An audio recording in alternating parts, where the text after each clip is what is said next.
Praise the lord. సహోదరుడు భక్సింగ్ గారి అనుభవములు దేవుడు తనకు బయలుపరిచిన దైవ మర్మములు. పెండ్లి కుమారుడు పెండ్లి కూతురుని చూచి సంతోషించినట్లు నీ దేవుడు నిన్ను గూర్చి సంతోషించును. యెషయా గ్రంథము 62వ అధ్యాయము 3-5 వచనములు. 36వ శిఖరము. ఎంతటి అద్భుతకరమైన పర్వత శిఖరము!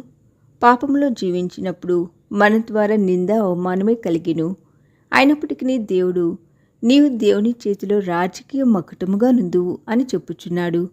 మకుటము అధికారమును సూచించును. పరలోకమందు దేవదూతలకు మనము తీర్పు తీర్చినప్పుడు మన యొక్క అధికారము దాని ద్వారా ప్రత్యక్షపరచబడును. పెండ్లి కుమార్తె వలె పెండ్లి కుమారుని వలెను మనము ఉండవలనని దేవుడు కోరుచున్నాడు.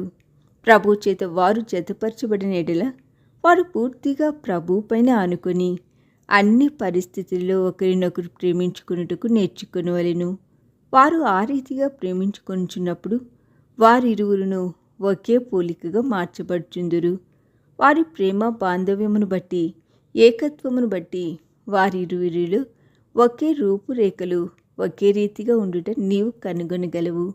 అదే రీతిగా మనము దేవునికి విధేయులకు కొలది మునుపున పాపపు మరకలన్నీ మాయమైపోయి క్రమముగా ప్రభువైన యేసుక్రీస్తు యొక్క సౌందర్యమును మన ముఖములందు అగుపడుట కనుగొనగలము. నిజముగా తిరిగి జన్మించిన వారి ముఖములపై యేసు ప్రభు